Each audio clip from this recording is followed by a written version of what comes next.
Stomach के बारे में। तो स्टमक से ही रिलेटेड हमारा जो है गट है, तो इसको भी अगर हम लोग जान ले तो कल से और आज का जो दोनों मिला के बहुत अच्छे तरीके से जो हमारा क्लियर कॉन्सेप्ट हो जाएगा। हम अपने गट हेल्थ को भी बहुत अच्छे तरीके से समझ लेंगे, क्योंकि गट हेल्थ जो है बहुत जगह यूज होता है। तो गट हेल्थ जो है समझने में थोड़ी सी परेशानी होती है कि होता क्या है, तो इसी को हम लोग आज विस्तार में समझेंगे गट हेल्थ के बारे में।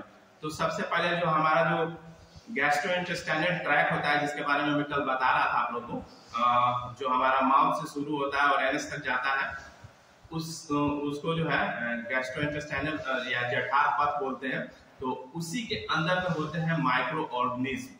हमारे बॉडी में जो है बहुत छोटे छोटे सूक्ष्म जीव का समुदाय होता है, ठीक है। उसी को मतलब ट्रिलियंस ऑफ माइक्रो ऑर्गेनिज्म होते हैं। सोचिए कि खरबों में जो है माइक्रो ऑर्गेनिज्म हमारे शरीर में है, और हमें एहसास भी नहीं होता है कि इतने सारे जो सूक्ष्म जीव हैं हमारे शरीर में है, और उन्हीं के पूरे समुदाय को हम लोग माइक्रोबायोम बोलते हैं, ठीक है।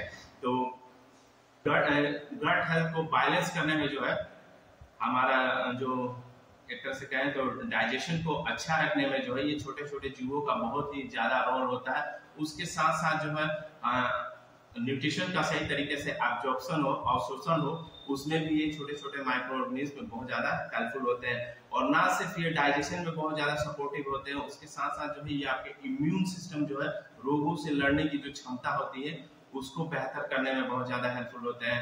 आपका जो तरीके का मूड होता है उसको चेंजेस लाने में भी जो है ये बहुत ज्यादा हेल्पफुल होते हैं, और बहुत सारे फंक्शंस में हमारे बॉडी के ये हेल्पफुल होते हैं। तो आज इन्हीं माइक्रो बायोम्स के बारे में जो है हम लोग समझेंगे। तो माइक्रोबायोम्स जो होता है ये बहुत सारे जो है छोटे छोटे सूक्ष्म जीवों का समूह होता है, ठीक है, जिसमें बहुत बैक्टीरिया होते हैं, कुछ गुड वायरस भी होते हैं, और थोड़े बहुत फंजाई भी होते हैं। तो इन सारे के समूह को हम लोग जो है बोलते हैं माइक्रोबायोम्स, जो हमारे बॉडी के अंदर में लगातार रहते हैं, और ये बहुत ही महत्वपूर्ण भूमिका प्ले करते हैं। ये बहुत ही इंपॉर्टेंट वाइटल रोल प्ले करते हैं हमारे बॉडी में। ये करते क्या है, तो हमारा जो पाचन है उसको तो सबसे पहले ये सपोर्ट करते हैं, आपके डाइजेशन को बेहतर रखने में बहुत ज्यादा सहायक होते हैं।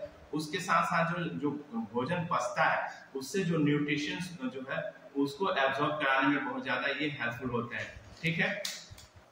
जो वेस्ट प्रोडक्ट होता है उसको बॉडी से एलिमिनेट करने में, जो भी हम जैसे हम जो फूड इंटेक कर रहे होते हैं, जो खा रहे होते हैं, उससे जो वेस्टेज प्रोडक्ट निकलता है उसको जो है बाहर निकालने में भी ये जो माइक्रोबायोम्स जो हमारे बॉडी के अंदर होते हैं ये बहुत ज्यादा हेल्पफुल होते हैं, ठीक है।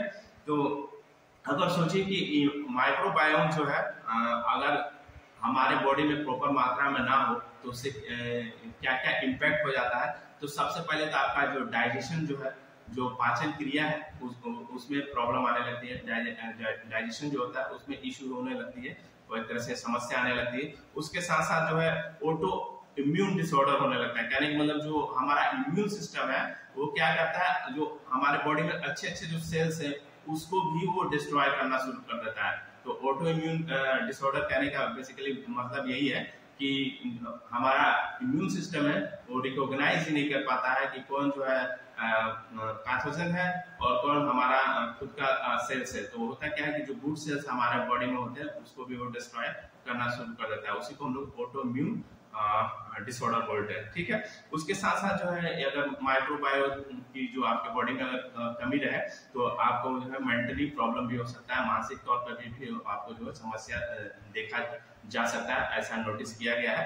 उसके साथ साथ जो है ये आपके मेटाबॉलिक एक्टिविटी में भी बहुत ज्यादा मेटाबॉलिक एक्टिविटी से संबंधित जो है डिजीज जो होने की पॉसिबिलिटीज है वो भी इंक्रीज हो जाती है। मेटाबॉलिक एक्टिविटी करने का मतलब है कि जो फूड को एनर्जी में कन्वर्ट करने की जो प्रक्रिया होती है उसमें भी जो है समस्या आ सकती है अगर माइक्रोबायोम्स जो है आपके अंदर प्रॉपर मात्रा में ना हो। जो ट्रिलियंस में जो उनका नंबर है, यानी मतलब जो खरबों में हमारे शरीर के अंदर में रह रहे हैं छोटे छोटे जीव, अगर उनका जो बैलेंस गड़बड़ाता है तो हमें जो है बहुत तरह की समस्या हो सकती है। तो इनको बेहतर रखने के लिए क्या करें, इनको अच्छे तरीके से हमारे शरीर में बने रहे, इनका जो प्रॉपर जो बैलेंस है, जो संतुलन है वो बना रहे, उसके लिए हम लोग क्या कर सकते हैं। तो सबसे पहले तो हमारा जो डाइट है, जो भी हम खाना खा रहे हैं, जिस तरीके की भी हम न्यूट्रिशन ले रहे हैं या जिस तरीके की भी हम फूड सप्लीमेंट ले रहे हैं, तो कोशिश करें कि बेहतर से बेहतर हो, अच्छा से अच्छा हो। आपके कोच ने जिस तरीके से आपको रेकमेंड किया है आप उनकी बातों को मानिए और कोशिश कीजिए कि ज़्यादा से ज़्यादा जो फ्रेश वेजिटेबल्स होते हैं या जो भी फ्रूट्स वगैरह जो होते हैं आप उन सब का कंज्यूम करिए। ठीक है, उसके साथ साथ जो है आपका जो इन्वायरमेंट है मतलब ऐसा संगत ना पकड़िए, मतलब इस तरीके के माहौल में ना रहिए जहाँ पे एडिक्टेड हो, जैसे कि अल्कोहल कंज्यूम करते हो या ड्रिंकिंग करते हैं या स्मोकिंग करते हैं। इस तरीके के जो है इन्वायरमेंट से अपने आप को बचाइए। एक फ्रेश और अच्छे इन्वायरमेंट में कोशिश कीजिए रहने का और कम से कम जो है स्ट्रेस लेने का कोशिश कीजिए। स्ट्रेस जो है ना सिर्फ ये हमारे हार्मोन्स को इम्बैलेंस करता है बल्कि जो है हमारा जो है वेट गेन में भी कहीं बहुत ज्यादा इम्पोर्टेंट रोल प्ले करता है, क्योंकि जब हम बहुत ज्यादा स्ट्रेस में होते हैं और ये लंबे समय तक रहता है तो ये हमारे शरीर पे बहुत ज्यादा इफेक्ट डालता है। तो स्ट्रेस को कम करना है और जो आपका जो नींद है उसको आप प्रॉपर लेते रहिए। जो भी आपका 7 से 8 घंटे का जो प्रॉपर जो नींद है उसको जरूर लीजिए। आप नींद लेंगे तो उस समय ना सिर्फ आपका जो सेल्स जो है जो टिश्यूज जो ब्रेक्स हुए होते हैं उसको रिकवर करते हैं, बल्कि आपका इम्यून सिस्टम जो है लगातार जो है फाइट करते रहता है। कुछ कोई भी पैथोजेंस जिसको कहते हैं जो बाहर से कोई भी एक तरह के सूक्ष्म जीव जो है माइक्रोऑर्गेनिज्म जो आए होते हैं उनको आइडेंटिफाई करके उनको डिस्ट्रॉय करता है। ठीक है, ना सिर्फ वो करते हैं बल्कि जो है ये आपको ओवरऑल जो है रिकवर करने उसको रिफ्रेश करने में जो है बहुत ज्यादा हेल्पफुल होते हैं। तो इसलिए आपका प्रॉपर नींद होना बहुत जरूरी है। और माइक्रोबायोम में अगर प्रॉब्लम होता है तो आपको ब्लोटिंग जैसे जो है ब्लोटिंग की जो है समस्या हो सकती है, गैस बनता है।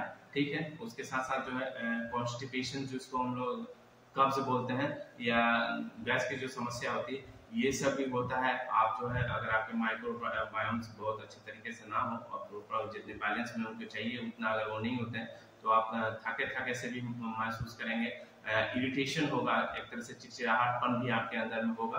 तो इसलिए जो है इनको जो है एक तरह से बहुत जरूरी है ना सिर्फ अच्छे तरीके से उनको केयर करना, क्योंकि अगर वो माइक्रोबायोम जो आपके अंदर में जो सूक्ष्म जीव है अगर वो सही तरीके से रहेंगे तो आपका ओवरऑल जो है हेल्थ बहुत अच्छे तरीके से रहेगा। तो इसलिए बार बार कहा जाता है कि अल्कोहल जो है कम से कम कंज्यूम करें, स्मोकिंग ना करें, क्योंकि ये सब चीज जो है कहीं ना कहीं उन छोटे छोटे जीवों को बहुत ज्यादा इफेक्ट पहुंचाते हैं, उनको नुकसान पहुंचाते हैं जिससे उनकी संख्या घटने लगती है। ठीक है, हम इनको बेहतर कैसे कर सकते हैं? तो सबसे पहले तो आप जो डाइट ले रहे हैं, जो भी आप भोजन कंज्यूम कर रहे हैं, जो भी आप खाना खा रहे हैं उसमें कोशिश कीजिए कि फाइबर एटलीस्ट होना ही चाहिए आपके दिन भर के जो खाना है उसमें। तो फाइबर जो है आप उसका यूज कीजिए। फाइबर जो है आपके डाइजेशन सिस्टम को सपोर्ट करता है और उनको माइक्रोबायोम को भी सही रखने में जो है हेल्पफुल होता है। और प्रोबायोटिक जो है, प्रोबायोटिक में जैसे हमारा दही वगैरह है उसमें भी गुड बैक्टीरिया होते हैं जो हमारे गुड बैक्टीरिया को बहुत सपोर्ट करते हैं, तो आप उसका यूज कर सकते हैं। और उसके साथ साथ जो है हेल्दी लाइफ स्टाइल जीने का कोशिश कीजिए। ऐसा आप रेगुलर एक्सरसाइज कीजिए, स्ट्रेस को कम से कम लीजिए। ठीक है, जितना आप रेगुलर एक्सरसाइज करेंगे ये आपके ओवरऑल हेल्थ के लिए बहुत ही बेनिफिशियल होता है। तो एक्सरसाइज से कभी खुद को भगाना नहीं है, कोशिश करना है कि एक्सरसाइज रेगुलर होता रहे। एक्सरसाइज हमें हर तरीके से बचाता है, तो एक्सरसाइज आप जरूर करें। 25 ग्राम